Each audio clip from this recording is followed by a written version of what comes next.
તો વિદ્યાર્થી મિત્રો, આજે આપણે જોઈશું કે ઘન પદાર્થમાં ઉષ્માનું પ્રસરણ એ ઉષ્મા વહન દ્વારા થાય છે.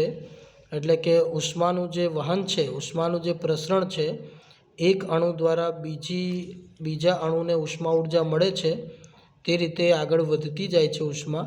અને આપણે જોઈશું કે આ મીણબત્તી જે છે એ આ લોખંડના સળિયાને ગરમ કરે છે. અને જોયું હમણાં આપણે કે દિવાસળી જે લગાડેલી હતી એ મીણ પીગળી અને દિવાસળી નીચે પડી ગઈ છે.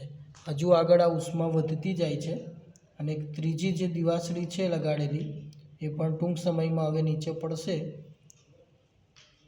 જેમ જેમ ઉષ્મા આગળ વધે છે તેમ તેમ મીણ પીગળતું જશે આગળ. મીણ પીગળવાના કારણે દિવાસળી નીચે પડશે.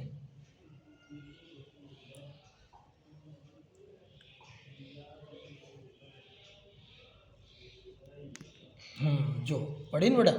તો આને કયું કહેવાય બેટા? ઉષ્મા પ્રસરણનો કયો પ્રકાર કહેવાય? ઉષ્મા વહન. શું કહેવાય? શું કહેવાય? ઉષ્મા વહન. ઓકે.